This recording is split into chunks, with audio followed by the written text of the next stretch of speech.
For the next two sessions, I'm going to be discussing westward expansion during the 1840s and some of the significant events that characterized the presidencies of John Tyler and James K. Polk. Today I'm going to focus specifically on the annexation of Texas and the pioneer trails across the frontier. The election of 1840 is considered the first modern presidential campaign. Most of the elements of presidential campaigns that we're familiar with today, posters, buttons, slogans, parades, big conventions and campaign rallies, all those things that we're familiar with today during presidential campaigns, all of those things were happening for the first time in this election of 1840. So this is the first truly modern presidential campaign. And also we see here for the first time presidential candidates making a direct appeal to the American people, taking their campaigns across the country, having rallies and campaign speeches directly to the people. Whereas in previous years, most of the campaigning took place just in Washington, and the target audience were basically the political community. But as a result of America becoming increasingly democratic in the decades prior to 1840, especially with the rise of Andrew Jackson and this appeal to the common people, this election of 1840 really takes it all to the next level in terms of appealing directly to the voters themselves. Another thing that's going to kind of characterize this election of 1840 is that we see candidates avoiding real issues and focusing primarily on things like personal attacks and general appeals to the passions and the emotions of the voters. So there's not a lot of focus on big issues, big political issues. They're just focusing on things that regular people can identify with. Not everyone is as well informed as some people, so there's a focus on just general commentary and a lot of personal attacks, just like we saw with the previous campaign with when Andrew Jackson was elected. A lot of that same style of campaigning. This log cabin campaign, this is run by William Henry Harrison, who is, if you remember, the hero of the Battle of Tippecanoe during the years prior to the War of 1812, former governor of Indiana. So Harrison now is running for president, and he's running on a campaign, what they call the log cabin campaign. Now, it's interesting to note here that this log cabin campaign, which presented Harrison as this frontier man of the people kind of image, rugged and rough and common man sort of thing. All of this is false. Harrison was born to a privileged family in the East. He's not from the frontier. He moved onto the frontier later in life, but he's not from the frontier. He's never really grown up in poverty or hard work and like this image that they're trying to portray. He never lived in a log cabin. But the Whigs who have nominated Harrison, they're trying to capitalize on this model of campaigning that was popularized by Andrew Jackson. Andrew Jackson, of course, was from the frontier. He did grow up in poverty and kind of a self-made man, and this appeal to that type of thinking, this type of grassroots type of person, that was very successful in Andrew Jackson's campaign for president. So the Whigs here are trying to use that as kind of a model. They say, okay, it worked for Andrew Jackson, maybe it'll work for us too during this 1840 election, and they present Harrison as a man of the people. What they do in order to kind of balance out their ticket, they nominate a guy named John Tyler from Virginia as a vice president for Harrison's presidential ticket. So here we're seeing president and vice president are running together as running mates during these elections. So we've seen a little bit of an evolution of elections kind of taking place here. So Harrison is running for president with Tyler as his vice president, and Tyler was, of course, Harrison is our former governor of Indiana. He's from the north. Tyler is put on the ticket by the Whigs to try and appeal to Southerners, particularly a lot of Democrats. So hope the Whigs are hoping that with Harrison and Tyler, they will have a much wider appeal to more of the country than just one region or another. So they're trying to overcome this sectional divisions of the nation. So their campaign slogan is this: Tippecanoe and Tyler too. Our hero of Tippecanoe, William Henry Harrison, and John Tyler, his vice president. And together, this team will appeal to a wide demographic of voters in America, and it's one of the reasons why Harrison will win this election, is because of this appeal. Taking a look at some of these elements of this campaign, this log cabin campaign here, they got little campaign buttons. Of course, this image is much enlarged, but the typical kind of little buttons that you'd pin on your jacket or your backpack or whatever.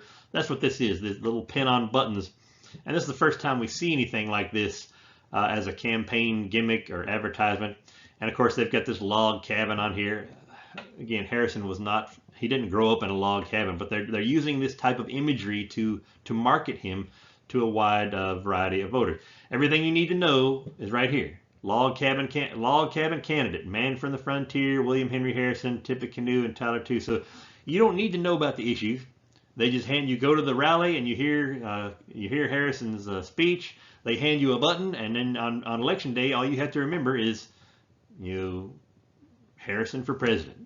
And he's the guy from the frontier is gonna champion the interests of the common man. So you don't need to know anything about the issues. You just need this little button.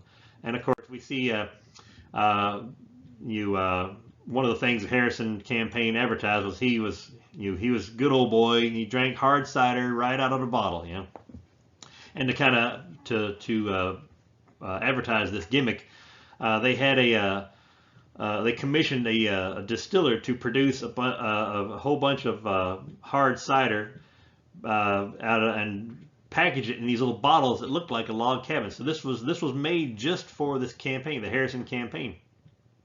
A little trivial footnote for you here for all you alcohol fans. The distiller who produced this batch of hard cider in these little log cabin bottles was a guy named Edmund G. Booz. And this became so popular. Of course, they handed these bottles out at all the campaign rallies. Here's a bottle of hard cider. Vote for Harrison.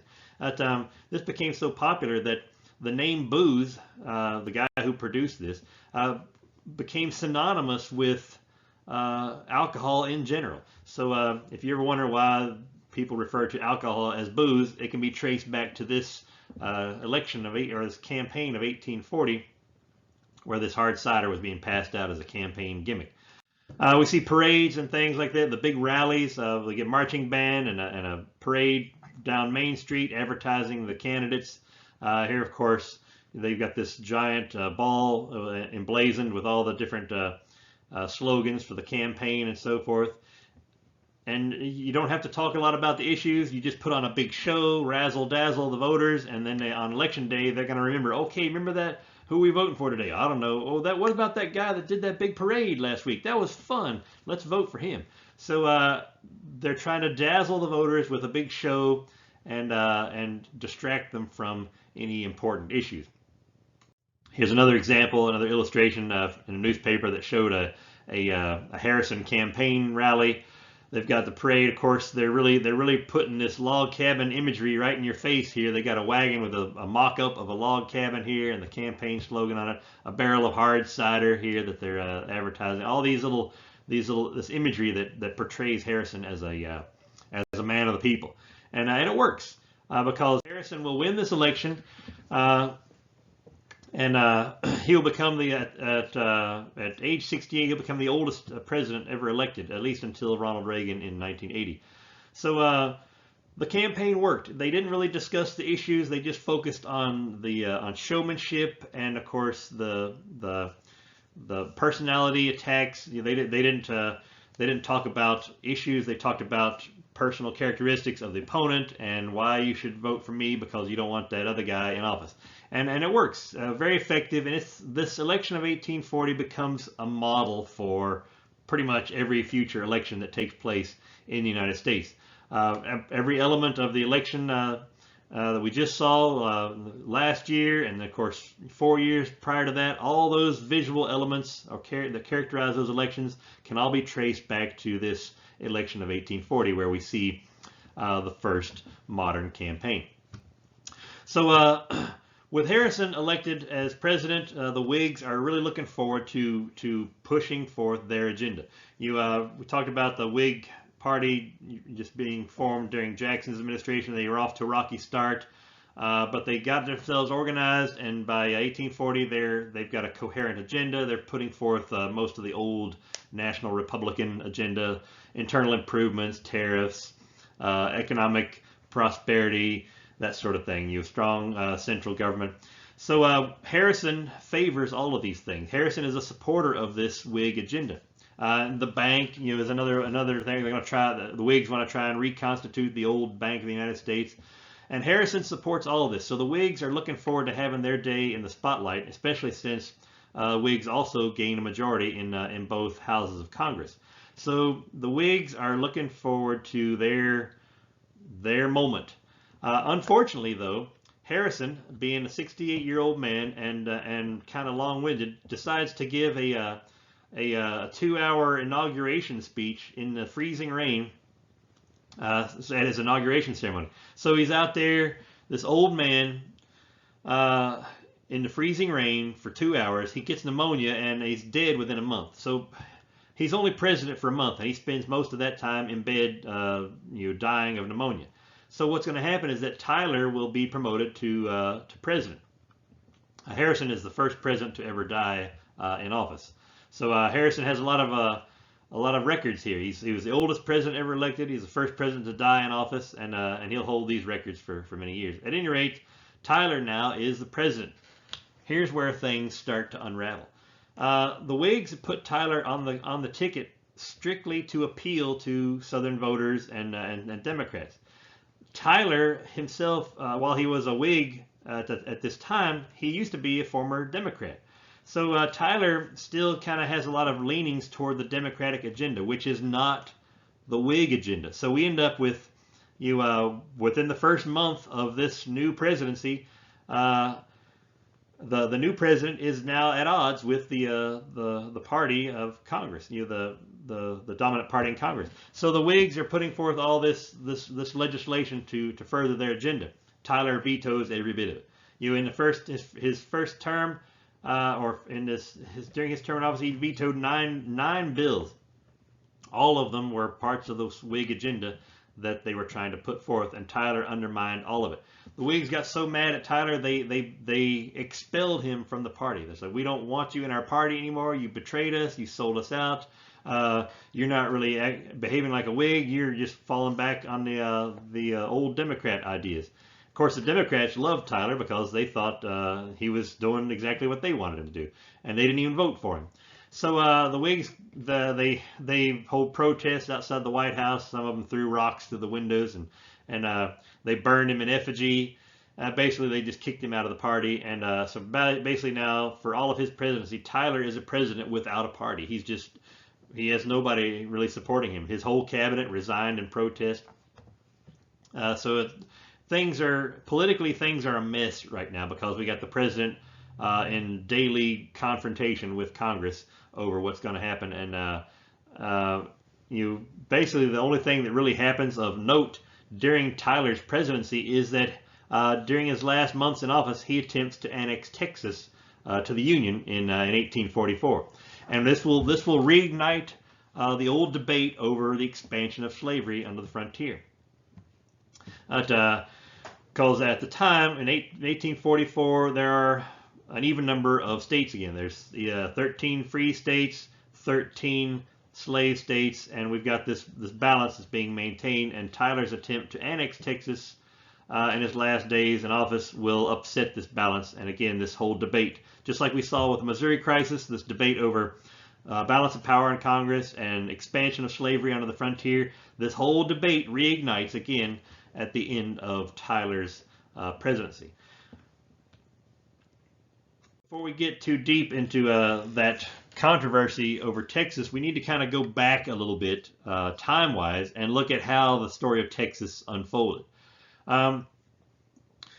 Texas was part of Mexico at the time, and Mexico, a former part of the Spanish Empire in Central and South America. Mexico achieved its independence from Spain in 1820. So, and this is one of the last places to achieve independence from Spain. At this point, in 1820, 1821, Spain just has Cuba and Puerto Rico as the last little scraps of its once great empire in the Western Hemisphere. So Mexico is one of the last countries to achieve independence from Spain, and it's looking to settle its own frontiers. And this part of this area of Texas is the frontier area of Mexico. Mexico, in an attempt to try and secure its frontier area against Comanche attacks, invites American settlers to move into Texas, move into Mexico, and establish homesteads. And they're just looking to fill up the space. They figure if they can fill up the frontier space with settlers, then there'll be less chance of the Mexican government having to deal with constant Comanche attacks and raids. So this works. They start an advertising campaign inviting American settlers to move into Texas and establish farms. To do this, they offer cheap land. Hey, Americans, come down to Texas, the Texas province of Mexico. We'll give you a good bargain on land, good quality land. You can grow cotton here. Cotton grows really well in Texas. And we'll allow you a limited amount of local self-government. The Mexican government's not going to get in your business all the time. You can kind of govern yourselves locally. I mean, you'll still be part of Mexico, but we'll allow you a certain amount of local government. So it's a good deal. A lot of Americans, especially in a time where a lot of the good plantation land, the good cotton growing land is being filled up and taken up. There's not a lot left over in places like Alabama, Mississippi, West Georgia, and Tennessee. These places are starting to fill up and there's not a lot of good land left. So this is a very attractive deal to move down to Mexico. In fact, a lot of people come out of Tennessee into Mexico to settle, and we'll talk about some of those more famous names later on. So this works out well for a while, and then the Mexican government starts to regret this because Americans start pouring in larger numbers, and they start taking advantage of this local self-government thing. And what ends up happening is that Texas starts to look more like America than it does Mexico. Americans achieve a majority of the population very quickly within just a couple years. As a matter of fact, by 1830, there's more than 20,000 Americans living in Texas, and about 2,000 slaves. And then, of course, by 1840, there's over 30,000 Americans and only about 4,000 Mexicans living there. So Americans have an enormous majority in this Mexican province of Texas. And the Mexican government starts to get nervous about this because this is not what they had in mind. They were hoping these settlers would come into Mexico, they would settle here, they would assimilate, and Mexico would be able to settle its frontier and grow and expand. But that's not what's happening. Most of the Americans that come here, they don't speak Spanish. They make no attempt to learn Spanish. And of course, all the settlers, the American settlers that are moving into Texas, are all Protestant. And Mexico, if you remember, being a former Spanish colony, Mexico is predominantly Catholic, and that's Catholicism is the official version of Christianity in Mexico.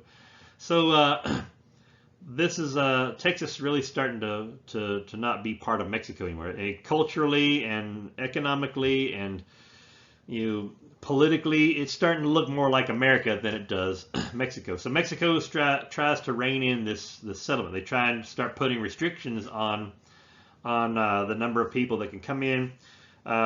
This is in the 1820s. They start attempting to enforce some regulations, some Mexican law.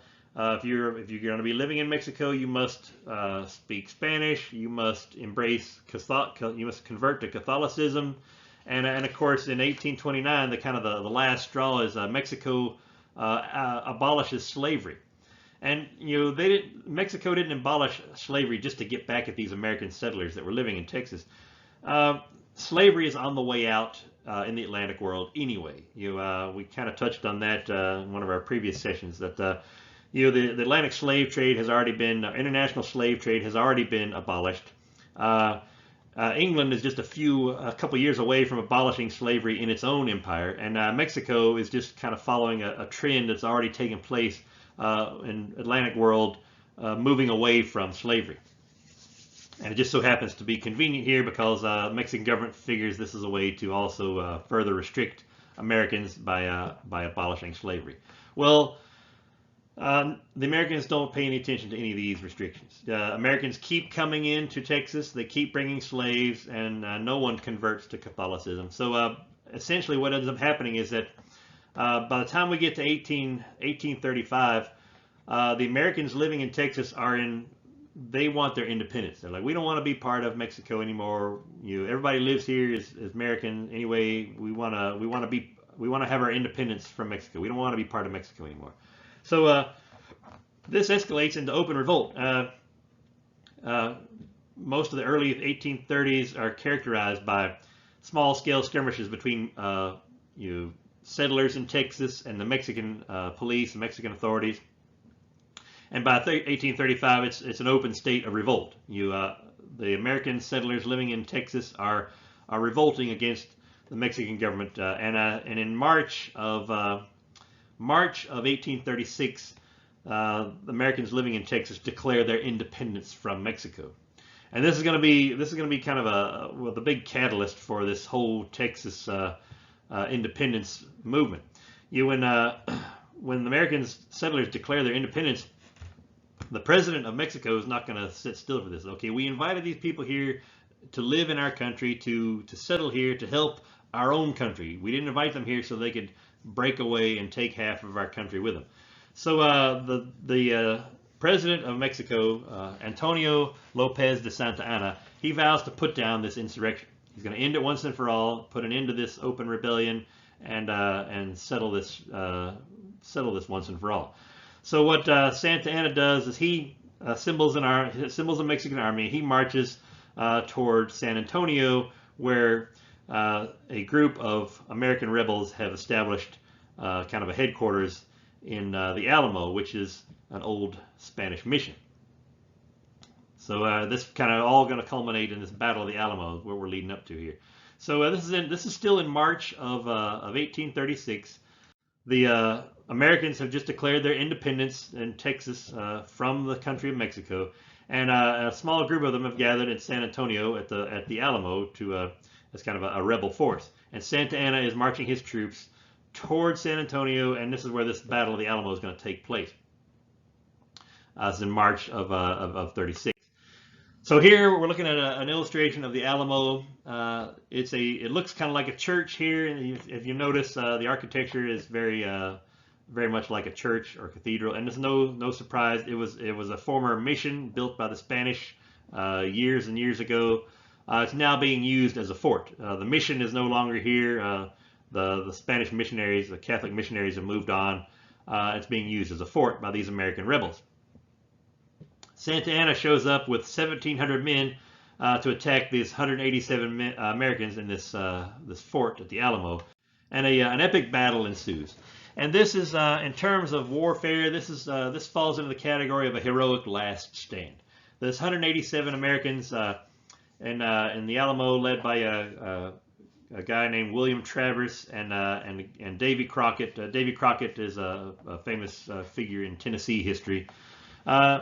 They're leading this small group of American rebels against basically the entire Mexican army, about 1,700 Mexican soldiers under Santa Anna. And this battle is epic.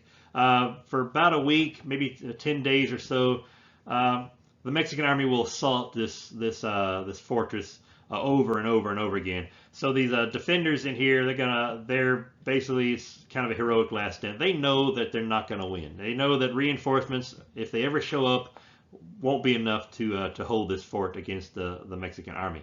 And of course, typical siege scenario here, whoever's inside the castle or the fort has a limited shelf life. They've got limited supplies, water, ammunition, and they will eventually run out of all this. In fact, it gets to the point where at one point it's all fighting hand-to-hand combat. They've run out of ammunition. Of course, here's a classic hero image of Davy Crockett, your Tennessee frontiersman, using his musket as a club as he fights off Mexican soldiers in this last stand.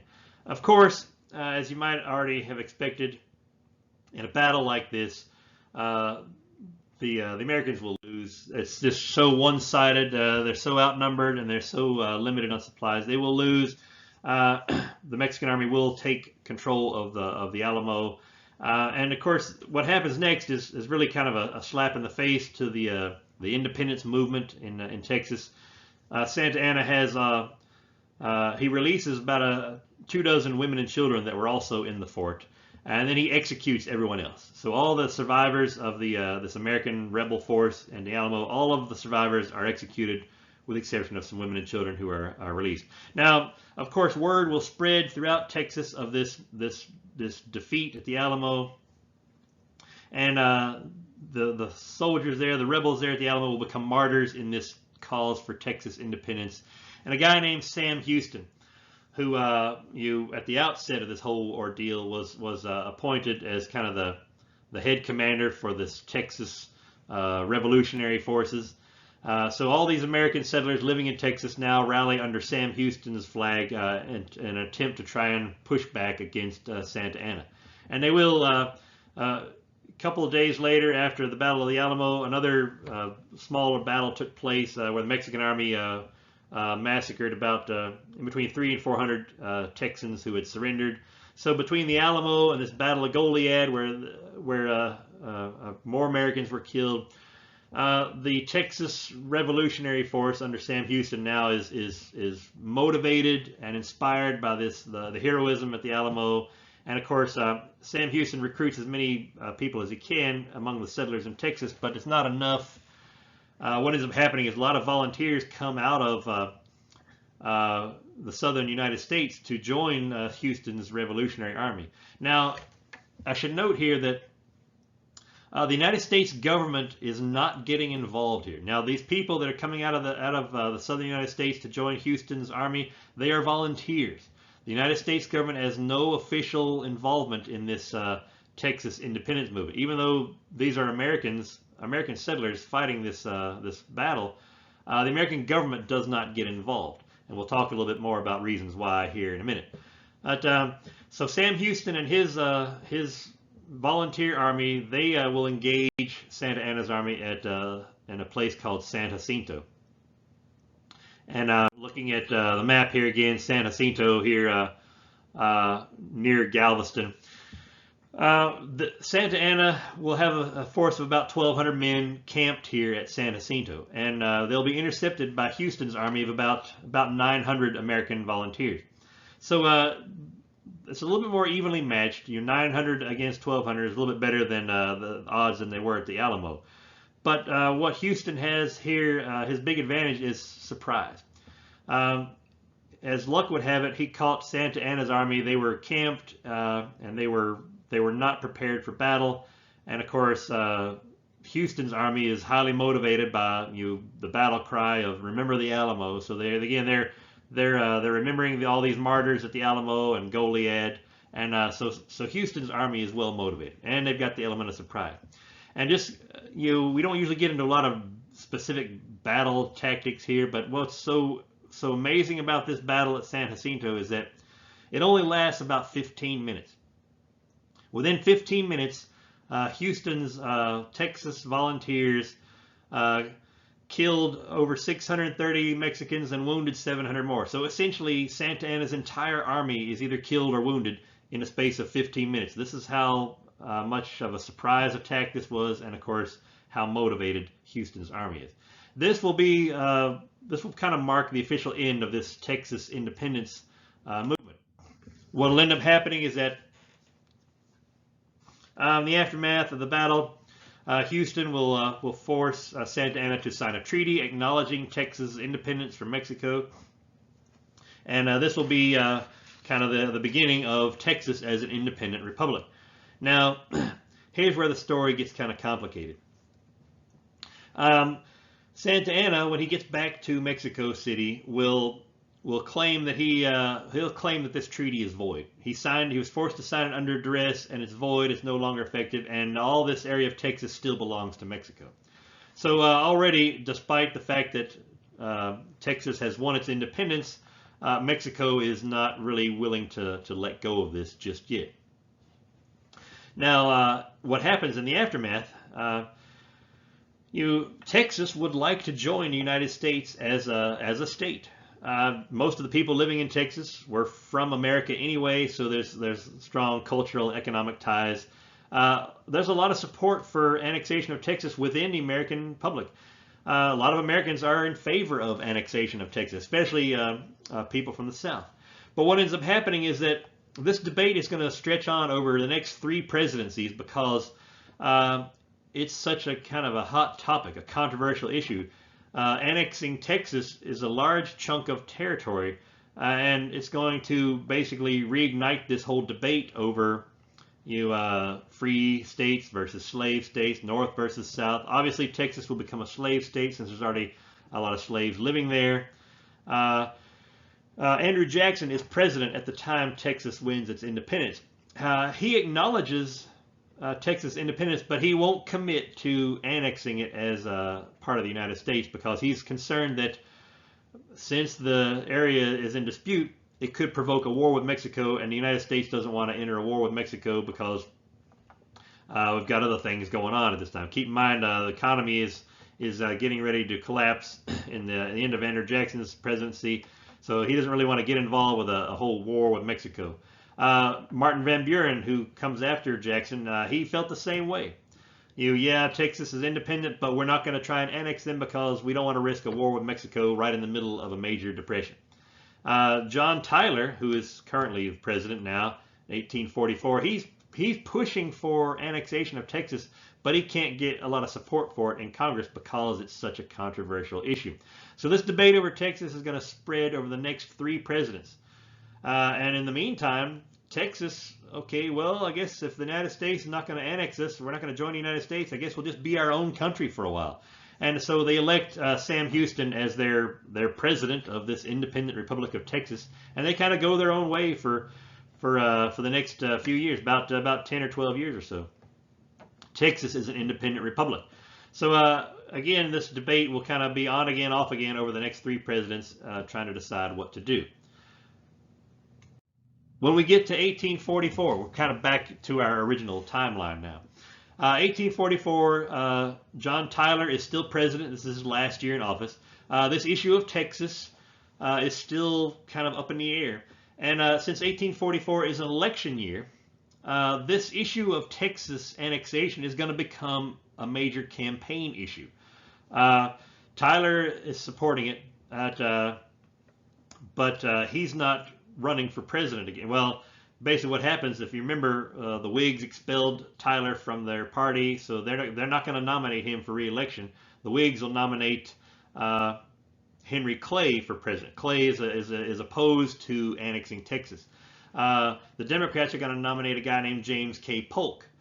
Polk is in favor of annexation, as are the Democrats. So this issue of annexing Texas is going to become a big campaign debate. Tyler is pretty much out of the election. It's kind of between Clay and Polk. So the Whigs have accused the Democratic Party of being in favor of annexation of Texas because they're a pro-slavery party. They're pro-Southern, they're pro-slavery, and Polk, he's from the South. Polk wants to expand slavery, and the Democrats want to expand slavery. So this is one of the reasons the Whigs are opposed to it. In order to try and throw this suspicion off of themselves, the Democrats expand their agenda to include not only annexation of Texas, but the entire Oregon Territory as well. And remember back in 1818, the United States and England signed a treaty to share or jointly occupy this Oregon Territory. So the Oregon Territory now is part U.S., part British control.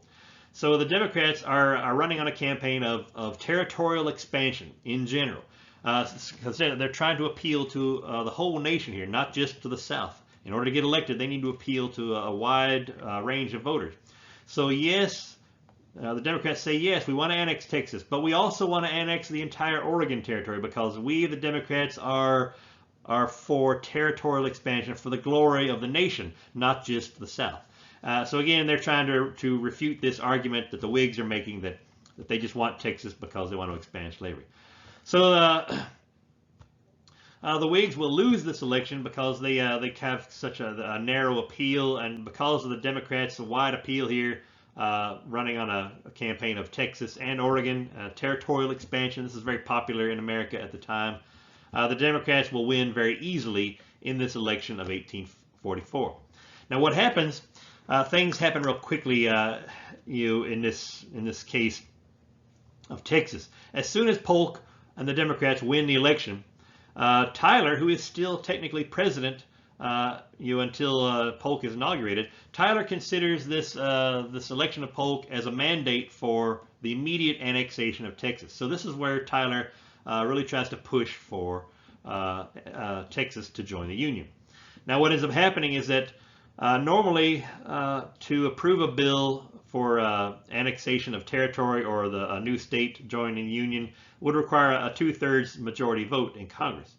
But Tyler pushes annexation of Texas through as a resolution, which only requires a simple majority. Basically, one vote, a one-vote majority will pass a resolution, as opposed to the 2/3 required for a bill. So now this is illegal. This is not how it's supposed to happen. Tyler is breaking the rules here, but he's so convinced that everybody wants Texas, he decides to push it through, and it passes.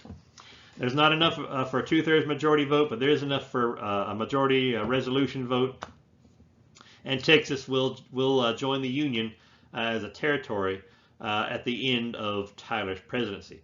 So basically, once Polk takes office, he's got no choice. It's no longer up for debate. Texas is part of the Union now, so we just kind of have to roll with it.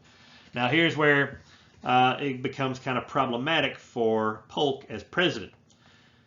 With Texas now part of the United States, Mexico is furious, and it's starting to look like that the United States will end up in a war with Mexico here in the next year or so.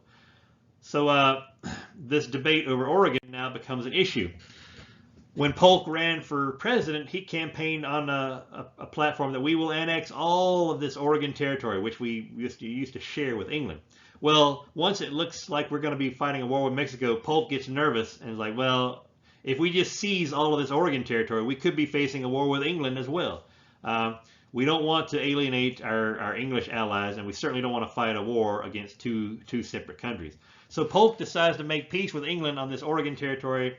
In 1846, we sign a new treaty with England, basically extending the current border between the United States and Canada, the 49th parallel, all the way out to the Pacific Ocean, and we divide up this Oregon territory between the United States and England. It's officially divided now, and our border is secure and official. So now, with our relationship with England still intact, we can move forward, only having to worry about what's going on with Mexico. And we'll get to that here in a minute. But for now, let's talk about this idea of territorial expansion. This issue that the Democrats and Polk ran on in the election of 1844 so effectively. It has wide appeal. Territorial expansion has wide appeal to both, or to everyone in America. Both Northerners and Southerners can get excited about this idea of territorial expansion because it's for the glory of the nation, for everybody. And it's tied very closely to a concept of manifest destiny, which first, this idea is first articulated by a New York journalist named John O'Sullivan, who coined this phrase, manifest destiny, as a way of describing what he believed was America's divine mission to expand its territory and its influence, conquer all lands between the Atlantic and Pacific Ocean. So this has wide appeal because it's tied very closely to some of the America's roots in terms of settlement. When the Puritans first came here in the 1600s, they had this belief that God had ordained them to inherit this land in order to build a model society for the world. If you remember back in the early part of the semester, we talked about Boston as the city upon a hill, the model society. So this Puritan belief that's still lingering even in the 1840s, this idea that God has ordained these people to inherit this land. And of course, there's a lot of racial assumptions that are kind of playing into this too. That white America is somehow inherently privileged in that God has ordained them to control all this territory and to establish this Protestant controlled territory between the Atlantic and Pacific Ocean. So there's a lot of assumptions here about race and God's plan for America that are driving this idea of manifest destiny. It's not just something that people want, it's ordained by God. So no matter how we achieve it, it's part of God's plan. So this enables Americans to excuse a lot of things in order to achieve this goal of territorial expansion. So again, this idea of manifest destiny is widely popular. It's one of the few things at this point that really unites America, especially when you consider all the divisions between North and South that are creeping up at this time. Manifest destiny is something that everybody can get behind. And how manifest destiny, of course, it's kind of a social and political ideology. In the political level, we're talking about territorial acquisitions, annexation, statehood, and so forth and so on. But what it looks like on the ground to the average American, we're talking about people moving onto the frontier. And these pioneer trails leading into the West is what facilitates this territorial expansion. Basically, we're talking about these pioneer trails leading primarily to Oregon and California. These are the two primary destinations. This Oregon Territory, which of course was originally explored by Lewis and Clark. Everybody knows about it, and so it's a common destination. California was originally settled by the Spanish, so again, it's another a well-known area of settlement, and people are headed there as well. This journey across the frontier from Missouri to the Pacific coast is about 2,000 miles of nonstop hardships and extreme conditions. High mortality rates among these pioneers who are headed west. A lot of them are not going to make it. We're going to see a lot of people dying along the way. And taking a look at some illustrations here. We talk about these pioneer trails. There are numerous trails. I mentioned the Oregon Trail and the California Trail specifically, but there are, you can see here, there's a dozen or so trails leading out of Missouri across the frontier to the Pacific coast. Now, these are not designated roads. This is all wilderness. There's no roads here. There are no actual trail. We call it trail, but it's just basically a general route that people are taking from one place to another. Eventually, these over the years, these trails become so well traveled that it'll start looking like a road. But initially, we're just talking about a general direction. Okay, if you want to head west to the frontier. Okay, you're leaving out of Missouri. I want to head to the Oregon Territory. Well, head generally northwest and you'll get there. So there's no roads or specific routes. These are just kind of general directions. And you'll see too a lot of stuff on this map here. There's Pony Express, mail routes. Keep in mind there are no states out here yet. This is all just unorganized territory. And so since there's no governments out here, the U.S. Postal Service doesn't have any official presence. So the Pony Express kind of fills in the gap in the interim between these time the territories become states. The Pony Express will kind of deliver mail. So a lot of the images that we have, the popular images of the American West, are starting to take shape during these years, the 1840s, as people are moving west on these frontier trails. Looking at a photograph here, 1847, this is a Mormon congregation getting ready to head west on one of these pioneer trails in what they call a wagon train. Basically just a long convoy of covered wagons where people are headed out to the frontier in large groups. And one of the reasons why we travel this way onto the frontier, instead of just traveling individually as individual families or individuals, is that there's strength in numbers. This route takes us through the wilderness, and we don't know what's out there. We don't know what kind of dangers or hardships we're going to encounter, so it's better to travel in a group, because if your wagon breaks down and you're by yourself, well, you're probably going to end up spending the rest of your life there or walking If you get sick or injured along the way and you're by yourself, it's pretty much a death sentence. So it's better to travel with a group. If something goes wrong, you've got a group of people that can help support you and get you up and running, and so you can stay with the group. Now, in this case, this Mormon congregation, everybody in this group is part of the same church congregation. The Mormons were moving out west to escape persecution that they were facing in the east, so this was their motivation for leaving. A lot of other wagon trains will leave just made up of disparate groups of people, individual families, and some larger groups. Instead of traveling by yourself, you'll wait until there's a lot of other families that are ready to go around the same time, and you'll all form a wagon train and head out together. So not every wagon train was made up of all the same group of people. A lot of wagon trains were made up of a lot of different groups. Here's an artist's illustration of life on one of these trails. As you can see, of course, you get an idea of the vastness of the landscape here, the Great Plains and the Rocky Mountains. Again, you're looking at about 2,000-mile journey between St. Louis and the Pacific coast. When these people move, they're taking everything with them. They're not just going out there for a weekend or a vacation. They're moving out there. They're going to build a new life on the frontier. So they're taking these eastern families. They take themselves, their family, some of their relatives, maybe an extended family. They're taking all their possessions, so all their household goods, and of course their livestock, whatever they think they're going to need to build a new life out west. They're taking it all with them.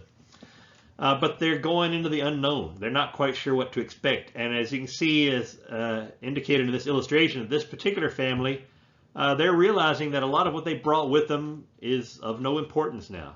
When they're struggling to find resources like food and water, and of course they realize that their oxen that are pulling these wagons probably aren't going to make a 2,000-mile journey pulling all this furniture and stuff. They start leaving stuff behind. They just, okay, we don't need Granny's antique dresser anymore. We'll throw it out and leave it on the trail. We don't need this trunk full of Grandpa's Revolutionary War souvenirs. We don't need that. We're just going to throw it out. So they're throwing away a lot of stuff that they think is unessential to make space for extra food and water and so forth. So they're focused now on survival rather than material comfort. Their physical possessions aren't the only thing they're leaving along the side of the trail. As I mentioned before, this journey is very fraught with hardships. A lot of people are not going to make it, especially if you've got an extended family traveling with you. Uncle Billy, who's getting on in years, he's just not physically capable of making this journey. He's going to get sick and he's probably going to die, and you're going to have to leave him buried along the side of the trail because you can't carry his dead body with you for 2,000 miles. So this is, as sad as this is just another example of how hard and difficult this life is, and only the toughest and most hardy people will survive it. So these people here forced now they can't stay here forever, so they'll have a brief service. They'll bury their dead relative in a grave along the side of the trail, and then they're going to move on. And of course, you can see here this artist also has depicted a horse that's also dead in the background here. Another common thing, horses will wear out, or if a horse becomes injured, they just leave it there on the side of the trail. And I mentioned before how these trails were never marked. They're not designated roads or anything, but after so many years of this sort of thing happening, people in the 1850s, as they're moving out west, they can literally follow the trail of discarded debris and graves and find their way. You don't even need a map. You just follow the trail of graves and junk on the side of the trail, and you find your way to Oregon or to California. And of course, sickness and injury, disease weren't the only thing that would kill people. There was also the ever constant threat of Indian attacks. As you can see here, this wagon train being attacked by a band of probably a Comanche or Apache or Sioux warriors. Indians on the frontier or on the Great Plains, quite a bit different from Indians that we'd encountered in previous areas east of the Mississippi. These are warrior nomads. They're nomadic tribes. They follow the herds of buffalo, and they're very territorial, very aggressive. Again, completely unlike the tribes that we encountered east of the Mississippi, which were mostly sedentary farmers. Also, by the 1840s, the tribes on the Great Plains, they've heard rumors and tales about what the white man does when he shows up So when these wagon trains start coming across the frontier, the Indians are not even going to make any attempt to communicate or negotiate. They're just going to start shooting everybody full of arrows because they're afraid that when the white man comes, he's going to come to kill you and take your land. And so there's not a lot of sympathy for these pioneers here. So you can see for all these reasons why trip across the frontier is going to be such a hardship. During the 1840s, while we're settling the frontier, we're still having to deal, as a nation, we're still having to deal with this issue over Texas. We're not done with this yet. It has lingered on for many years. Going back to the 1820s when Mexico first started recruiting American settlers, to now we're in the 1840s. 20 years later, this issue of Texas is still unresolved. And of course, Texas is part of the United States now, and so for better or worse, Texas belongs to the United States. But Mexico is still claiming that Texas is part of their country. And at the center of this is not necessarily the whole entire territory of Texas. It's basically where the territory ends and Mexico begins. At this point, by 1846, Mexico is kind of resigned to the fact that, okay, well, Texas belongs to the United States now, but the center of this issue is where the border is. Where is the Mexican border? Where does the United States or Texas end and Mexico begin? For years, the people in Texas, and of course now the United States, claim that the border is at the Rio Grande River. That's where Texas ends, at the Rio Grande River. Mexico claiming that the border is further north along the Nueces River. So nobody can agree on where the border is, and there's a significant amount of territory that is now in dispute. During the Polk administration, President Polk attempts to try and resolve this issue by offering Mexico $30 million to sign a treaty that favors the American interpretation of the border. But at this point, it's a matter of principle for Mexico. They've kind of been pushed around at this point. Americans came in and more or less seized that territory, and then now the United States annexed this territory with no real consent to Mexico. And Mexico is kind of bitter now, and this is a point of pride for them, and they're not going to back down. Mexico rejects any kind of offer here, and they're going to dig their heels in. And that's where this Mexican wars are going to begin, is over a border dispute. Here we're looking at the map here, this disputed territory. The United States claims the border is down here at the Rio Grande River. All this territory is part of Texas. Mexico claims that the Nueces River here is where the border is, and of course the border goes north from the Nueces River. So essentially, this whole entire western part of Texas is in dispute. Both the United States and Mexico claiming this as their territory. And their inability to resolve this issue is going to lead to war in the spring of 1846.